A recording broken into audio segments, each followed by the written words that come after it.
In this video, we're going to discuss what the latest Russian, US, China, and European actions mean with regard to the potential for a global world war, what the mainstream media is missing in its frenzy to cover the missiles being launched out of Russia, the shifting geopolitics that may leave the United States on the outside looking in, and the bicoastal disasters of a bomb cyclones and wildfires this week in the United States.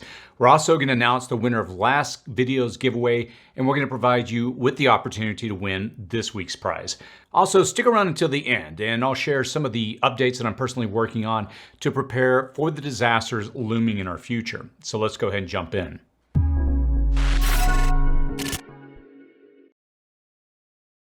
If you're new to this channel, my name is Chris, and on this channel we discuss emergency preparedness, aka prepping. Now each week as a team, we sift through a lot of information to try and understand what things are playing out in the world that will impact you directly. This week has definitely been interesting. There's a lot of issues playing out right now that show us how quickly our world is changing and how the major powers are making some big moves ahead of this new Trump administration that's coming to office on January the 20th. Now, these are not trivial events that are playing out. And look, I'm not going to lie, they do concern me personally as we are seemingly blundering closer to a potential all-out world war. If you followed me for any length of time, you know I try to avoid hyperbole, and many of you return each week as we try to keep content very level-headed. But the events of the last few days are, to put it mildly, very concerning. So let's talk about it. Russia. Allegedly, Russia launched an intercontinental ballistic from its southern Astrakhan region targeting Ukraine on Thursday, making the first use of such a powerful missile during the war. Now, I say allegedly because United States officials said that the weapon was in fact an experimental intermediate range ballistic missile and that Russia has a limited supply of that particular missile. Now, intermediate range ballistic missiles, they typically have a range of less than 3,500 miles. And the attack focused on enterprises and critical infrastructure in Dnipro, with Ukrainian air defenses shooting down 6 Kh-101 cruise missiles. And although the specific target and damage of the ballistic missile remain unclear, its launch represents a significant intensification in the conflict. And of all the countries worldwide, Russia boasts the most extensive inventories of missiles of all sizes and ranges. And this escalation follows Ukraine's recent use of United States and British missiles to strike inside of Russia, which Moscow had warned would provoke a severe response. Now, missiles get all the headlines, but even more provocative is probably the authorization and shipment of anti-personnel mines. President Joe Biden has approved sending anti-personnel landmines to Ukraine to increase support for Kiev in his final days in office. And this decision follows the United States allowing Ukrainian forces to use American-made weapons such as the ATACMS missile to strike deep inside of Russian territory. Now, anti-personnel landmines, which were banned by over 150 countries, but not by the United States and Russia, are controversial due to their indiscriminate nature and long-lasting dangers to both the military and civilians. And unlike bulky and expensive missile systems, the United States can easily transfer thousands of these mines to Ukraine, and they can be deployed in short order to render ground attacks ineffective. Now, regarding the headline-grabbing missiles, the United States has lifted restrictions on Ukraine's use of Army tactical missile systems, or commonly referred to as ATACMS, allowing strikes on Russian targets up to 186 miles away. Now, France and Britain have also authorized Ukraine to use their Scalp and Storm Shadow missiles, which have a similar range. And this escalation enables Ukraine to target critical areas within Russia. So far in the conflict, the missiles observed have remained within the atmosphere. Russia's Kh-101 missile, along with its Kh-47M2 and 3M22 hypersonic variants, have ranges between 1,000 and 5,000 kilometers and can be intercepted mid-flight with the right equipment and targeting systems.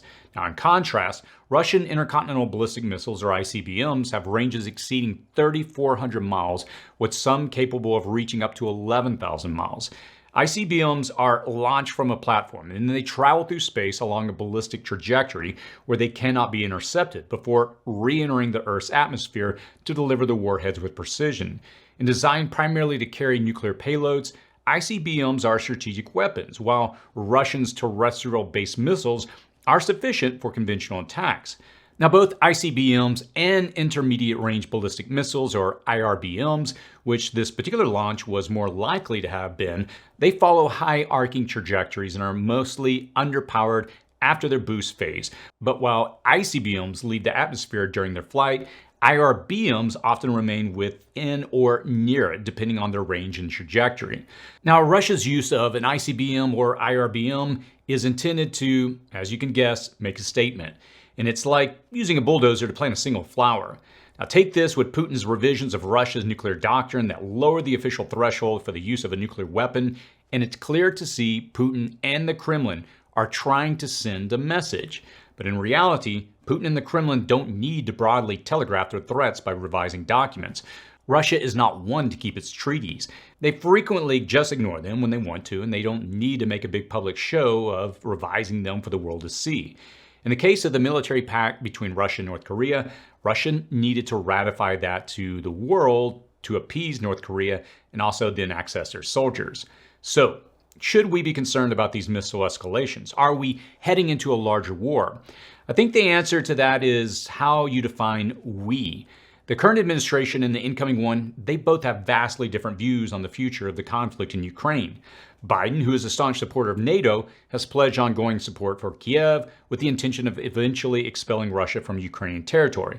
Now, in contrast, Trump has been skeptical of U.S. aid to Kiev and the NATO alliance, stating that he would pressure both Ukraine and Russia to end the war. A Trump campaign advisor recently suggested that Ukraine might be pressured to cede some territory to Moscow, further unsettling Kiev due to Trump's ties with the Russian president. Now, Vladimir Putin asserts his willingness to discuss a Ukraine ceasefire with U.S. President-elect Trump, but insists on retaining Ukrainian territory and demands that Kiev abandon its NATO aspirations. As we've covered on this channel before, both Russia and Ukraine are in an all-out effort to secure as much support, strength, and land as possible before January 20th. Now, what will likely happen, if I'm reading the tea leaves correctly on this one, is that the United States will pull back its support and try to pressure Europe into doing the same. The problem with that strategy is once the support is pulled, most of Europe feels it cannot do anything but intensify its efforts. Germany just delivered a new round of aid to Ukraine, including howitzers and Gepard anti-aircraft guns. Berlin has become the second largest provider of military equipment after the United States. Now, the Dutch have delivered the final 2 of 18 promised F-16 jets, and these are just the very high-profile transfers to which we are privy. It's likely a lot of aid is going to flow into Ukraine right up to January 20th, and then will continue from Europe. And while an all-out war with Russia is possible, the chances of U.S. involvement decrease after January 20th, while Europe's involvement increases. And the unpredictability of the conflict, especially with the launch of an ICBM, it raises the potential for escalation. Mutual assured destruction, it remains a deterrent, but we are not at the point of tanks rolling into Moscow or across U.S. borders. An event like that would assuredly lead to nuclear exchanges. So again, it all depends on how you define we in the statement. Are we heading into a larger war? Are we any closer to a nuclear event? In one sense, we are, only because of the unpredictability infused into this conflict with the launch of an ICBM.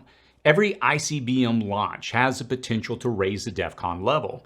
And preparing for a distant war is challenging, but in Europe, countries like Finland, Norway, Denmark, Germany, and Poland, they're taking steps to be ready. And wherever you live, having food and water storage is critical, along with expecting infrastructure disruptions and cyber attacks. So, what do you think? Is World War III already happening, still to come, or will an administration change at home bring about an end to the war? I think we're about to find out in a few months. We're definitely in an interesting time frame right now. Let us know your thoughts in the comments section below. Thanks to Jackery for sponsoring this YouTube ad-free video. Recent natural disasters have impacted communities, leaving many without power for days, weeks, or even longer. Backup power is becoming easier to integrate fully into your home with Jackery's new 5000 Plus unit that can be integrated into their first smart transfer switch, allowing you to power many of your home's critical appliances such as lights, refrigerators, electric stove, and other items that you'd want to have if the grid were to go down. Now, this unit can output a whopping 7,200 watts at 240 volts. And additionally, you can easily add on batteries whenever you want to expand the storage capacity up to 30 kilowatt hours and up to 60 kilowatt hours when combined with another unit through their new smart home panel. You can charge these units from 0 to 100% in 1.7 hours through a massive 5.2 kilowatt of solar, a first for Jackery. and the batteries can handle 4,000 charge cycles or 10 years of daily use and possess a UPS functionality, switching over in 0 milliseconds. It can be controlled remotely via their app and has a 5-year warranty. If you want to check out this unit, I'll post a link in the description and comments section below. China. Now, there's also the growing possibility that China is fueling the conflict between Russia and the West. The Danish Navy has detained the Chinese bulk carrier Jackery near the Danish Straits, suspecting it of involvement in the recent sabotage of undersea internet cables that connect Finland, Sweden, and Central Europe. And the vessel, which departed from a Russian port and was in the vicinity of the sabotage events, has raised concerns about potential Chinese collaboration with Russia, given the friendly relations between the two countries. Now, Swedish authorities are investigating the incident, while NATO has previously accused Russia of mapping undersea cables to disrupt communications. And the situation is developing, and there are fears it could escalate into a wider conflict. If China is involved, it really signals a deepening alliance between Russia and China. Now, facing growing tensions with the United States, China has been working to replace Western markets with alternate trade partners, anticipating reduced access due to United States policies like tariffs on Chinese goods. And strengthening ties with Russia really aligns with this strategy, mainly through massive energy deals like the China-Russia East Route natural gas pipeline. It spans over 8,000 kilometers from Siberia to Shanghai, and the pipeline is set to supply 38 billion cubic meters of natural gas annually, enough for 130 million households, really underscoring China's shift toward securing resources independent of Western markets. And the last joint in that pipeline was welded this week, so it will be in full operation before the end of this year. And this partnership really reflects a long-term strategy to build a bloc capable of countering United States and European economic dominance. In his first global engagement since Donald Trump's re-election, President Xi Jinping launched a diplomatic campaign to position China as a champion of multilateral trade in contrast to Trump's America First policies. Xi's outreach from APEC in Peru to G20 in Brazil over the last week, particularly to the Global South, includes promises of zero tariff treatment for the least developed countries and framing China as a stable, reciprocal partner. And this effort aims to bolster partnerships outside of Europe and the United States, especially as China braces for potential new U.S. tariffs and seeks to exploit divisions between Washington and its allies. And despite economic vulnerabilities, China focuses on expanding BRICS, mending relations with Asian neighbors, and leveraging protectionist fatigue in Europe to foster goodwill. However, skepticism persists, especially in China's immediate region and among nations like Brazil, wary of overdependence on Beijing's growing influence. But one thing is clear, at least to me: China is going to buddy up with the countries that serve its economic goals.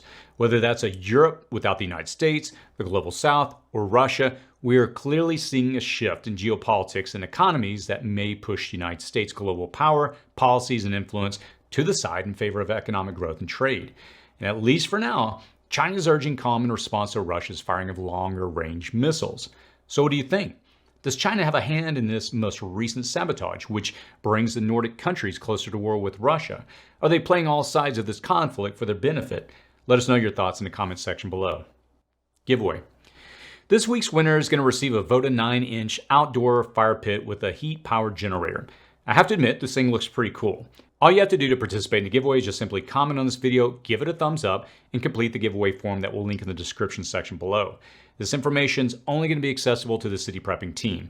What we'll do is, on our next video, we'll use a random selection tool, we'll choose a winner from the entrance, and then reach out via the email you provide in the submitted form. So congrats to our last giveaway winner for the 2-pack with the 5.3-gallon water containers, Jennifer Smith. We'll get that sent right away to you. Coastal disasters. At home in the United States, we have unique once-in-a-lifetime events on each coast. Now, the Northeast is grappling with an unprecedented wildfire season driven by severe drought and an alarming lack of rainfall. Southern New Jersey faces extreme drought conditions, while severe drought has enveloped areas of northern New Jersey, eastern Pennsylvania, southeastern New York, and western Massachusetts. Cities like Newark, Trenton, Philadelphia, Baltimore, and Washington, D.C., they've endured weeks without measurable precipitation, and only light rains in November brought minimal relief. In these prolonged dry conditions, they have fueled significant wildfires across the region, with thousands of firefighters battling blazes that have already consumed nearly 239,000 acres nationwide. Despite these efforts, the situation remains dire as resources are stretched thin, and experts warn of this becoming a new normal. The Jennings Creek wildfire on the New York-New Jersey border really exemplifies this crisis, burning thousands of acres, spreading smoke across New York City, and tragically claiming the life of a young forest ranger volunteer. And this year's drought has not only dried out landscapes, but has also shattered rainfall records with deficits up to 15 inches in some areas. Fire incidents, including those near places like Pennsylvania's Blue Mountain Resort, they really highlight the growing threat even in typically wetter regions. And unseasonably hot and dry weather is creating conditions ripe for wildfires. And these disasters, they really emphasize the need for long-term water conservation and fire prevention strategies to adapt to increasingly unpredictable and extreme weather patterns. Now, these unpredictable and extreme weather patterns, they're being felt on the West Coast differently in the form of multiple bomb cyclones. Now, a bomb cyclone is a rapidly intensifying storm that's characterized by a dramatic drop in atmospheric pressure, causing strong winds, heavy precipitation, and severe weather conditions like blizzards and coastal flooding. And it's mostly too warm for snow, which means there's more precipitation than the Pacific Northwest and Northern California can handle. At least 2 people have died and hundreds of thousands are without power as a second bomb cyclone approaches the Pacific Northwest and Northern California, bringing high winds, heavy rain, and snow. The first storm already caused significant damage across Oregon, Northern California, and Washington, dropping inches of rain and feet of snow, while powerful winds, reaching up to 85 miles per hour in Oregon, has toppled trees and knocked out power. Now, tragically, 2 people were killed by falling trees in separate incidents in the Seattle area. And with more than 300,000 power outages reported in Washington and California, the storm's impact continues to be felt across the region. However, a second system expected later in the week will not be as intense. Now, this bomb cyclone has caused winds up to 101 miles per hour off the coast of Vancouver Island and significant blizzard-like conditions in the Cascades. Meteorologists have tracked its explosive growth, with the storm's central pressure dropping an incredible 60 millibars in 24 hours, leading to powerful gusts and coastal flooding risk. And a second bomb cyclone is expected to follow closely behind, further affecting the Pacific Northwest and possibly moving closer to shore, with stronger winds anticipated in areas like the Puget Sound. And the storm's rapid development and intensity are prompting warnings for avalanches, particularly in the Cascades, and highlighting the severe weather patterns now affecting the region. And whether it's wildfires encouraged by lengthy droughts or extreme rain, wind, or the destruction of incredible storms, there's a common theme here. No matter where you live, this cycle between deep drought and deluge is becoming more probable.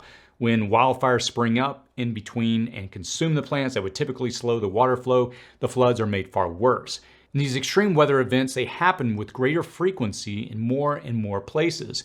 There's no place particularly immune from extreme weather, and if you had that once in a lifetime storm or wildfire this season, you very likely could have another next week or next season. With them, our current infrastructure systems are challenged and they often fail us. Electricity, communication, transit, supply chains of food and fuel, and even our running water, they can all succumb to the greater disaster. And this is the very reason that we prepare. If you haven't considered a backup energy source as part of your prepping plan, you would be wise to do that before some of these systems become more expensive. So what measures are you taking? How are you preparing for these types of events in your area? Were you impacted by the East Coast fires or the West Coast bomb cyclones? Let us know what you did to make it through and what you're doing to prepare for the next time in the comments section below. Okay, so first of all, my apologies for not updating you on the work that I've been doing on the property.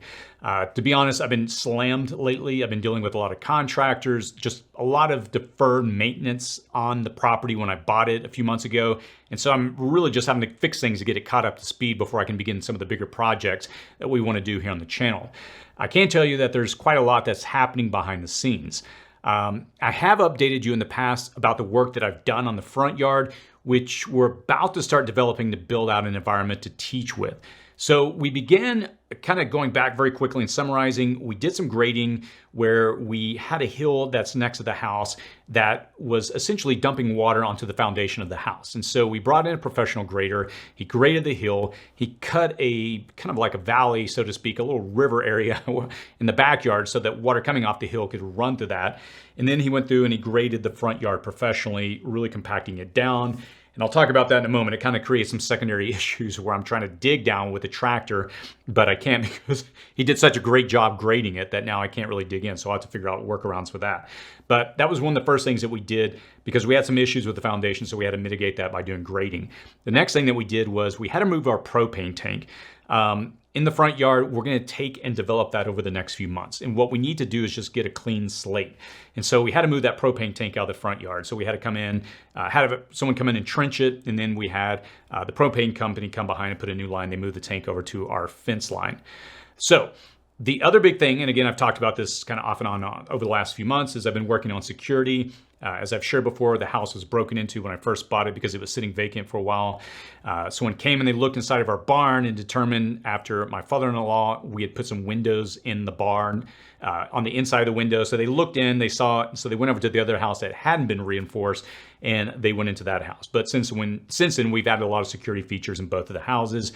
And most importantly, after that break-in, I went to the animal shelter and I got a couple of Great Pyrenees, and they have been phenomenal. They're the biggest sweethearts I've ever met and just great dogs. But if they don't know who you are and you walk up to the property, they will definitely let you know they're not happy. So we haven't had any other issues since then. We also recently added a security door to the back of the barn. And that was one of the big last things I was trying to do on that barn to secure it before I move this current studio that I'm sitting in right here. We're going to move that over to that place over the next few weeks, and we're going to overhaul the studio entirely when we go over there. But I was waiting to just secure that back door, and now that's taken care of. Then after we got the dogs, we started having issues with them escaping. So they were getting under the fence, so I had to spend a bunch of time mending the fences. Kind of a funny story, long story short, they were going up to the neighbors. The neighbors were giving them angel food cake and a bunch of other stuff. And we gave them a lot of treats. So the dogs were loving it over there. So I had to put an end to that. And, so I didn't have to go over there all the time and get the dogs and bring them back. The next thing that we had to work on was I had brought over a fire inspector to look at the property, and he'd pointed out a few issues, nothing major, but one of them was the trees that were next to the house. We had one small tree that we had to get cut down. And then we had 3 eucalyptus trees, or we still do, that run next to the property, rather next to the house. They're in between our house and our barn. If you know anything about eucalyptus trees, they are basically around here, they're called candlesticks. They will catch on fire and then they burn extremely quick because they're full of oil. So we had to get those professionally trimmed. The arborist that I used, he knew someone that literally could go up in the trees. As a small guy, had ropes. He was tying it all over the branches, and he was swinging from branch to branch to cut these branches. It's really fascinating to watch a professional do what they do. But all that to say, we had to get that trimmed for fire safety. And then, as I mentioned a second ago, I picked up a tractor. Now, I've been on the fence about this for a long time, but after having owned property previously, I understand how valuable something like this can be. I looked around at a lot of different tractors, and what I landed on was the Kubota BX23S. They don't sponsor me. I wish they did because this is not a cheap thing to buy, but it is a small tractor, but what they refer to it as is the Swiss Army knife of tractors. It's very small, but it has a lot of attachments, and it comes with a backhoe, and it can just do a lot of things. The property I have is not that big, so I didn't need a huge tractor. So I just went ahead and bought something that was small enough that I could get around the property and do the basics. But overall, I'll be working with it over the next few months to work on the front yard. Now, I did mention earlier that we had the front yard graded and compacted, and I found taking the backhoe out on the tractor, it just couldn't scrape the surface. So I had to order a ripper this week that will come next week, and it allows me to kind of cut into the ground. If that doesn't work, well, then we'll be going to jackhammer. So anyway, I'll be using the tractor, and I'll be introducing that as a new character, one of the new team members here at City Prepping. So what's left to do next? At the time of recording this video, today is November the 21st. It's a Thursday evening. I yesterday started a company re-roofing the barn. We have a lot of rot under the roofing, on some of the plywood. The inspector called it out, and when you get up there, it was real soft to walk around. So they pulled back the roofing. It was old, and sure enough, there was a lot of rot under there, just a lot of water damage. So they're re-roofing that right now, and hopefully over the weekend, they'll finish that out. The next big thing that I've got to work on is building a water filtration system. The well that we have on the property, it's essentially downstream from an area that got cited with a lot of penalties several decades ago that were dumping a lot of, well, not dumping, but they had a lot of runoff from all of their farming. So a lot of nitrates, manganese, a bunch of other stuff. We did testing. A lot of it's just stuff that obviously cannot be consumed just a lot of contaminants in the water. So we're gonna have to go through an overhaul and put a filtration system and then do RO or reverse osmosis systems in the house for the drinking water. But that's the next big thing I've got to work on. So that's kind of a run through, a speed run of what I'm working on to really set up this environment to create what essentially phase one is a micro homestead environment. We're going to take 3,000 square foot area of the front yard in front of the main house, and we are going to develop that out and show what the typical person can do with a suburban backyard to go off grid, to create their own self-sufficient environment, raise their own food, chickens. We've got a lot of things. I don't want to give everything away because I want you to follow along, but it's going to be really interesting. We're, as a team, working on developing the framework, kind of what we're going to do, and I'm working with several different people. So we'll hopefully be starting that in earnest in about 2 to 3 weeks once we get the front yard. Once I get the rest of the attachments for the tractor and I can actually start working on the front yard. Whew. So all that to say, as I always try to do in these videos, is I try to end with a word of encouragement. As I always say every time that we do these news segments, there's a lot happening in the world. There's a lot of uncertainty. One of the things that we discussed with the video that we did a few weeks ago on the Trump administration is a key word that I think, at least as I study this incoming administration, is there's going to be a lot of changes. Whether good or bad, we'll see. Again, we don't know. And there's uncertainty, I guess is the word I'm looking for. There's a lot of big promises. We don't know how they're going to play out. For example, President Trump often says that he'll end the war in Ukraine in 24 hours. How that's going to play out, I have no idea. I don't know if Ukraine would even agree to terms if it means they have to give up land, which would mean that they would probably turn to Europe for help. And if that's the case, then this war will continue to go on. Obviously, this now becomes more of Europe's issue. So all that to say, we're seeing a lot play out. And the way I personally see it, and this is my take, I think the next few months are going to be a time of uncertainty. We're going to watch this current administration under Biden pass off as much as they can to Ukraine, and what happens next, we don't know.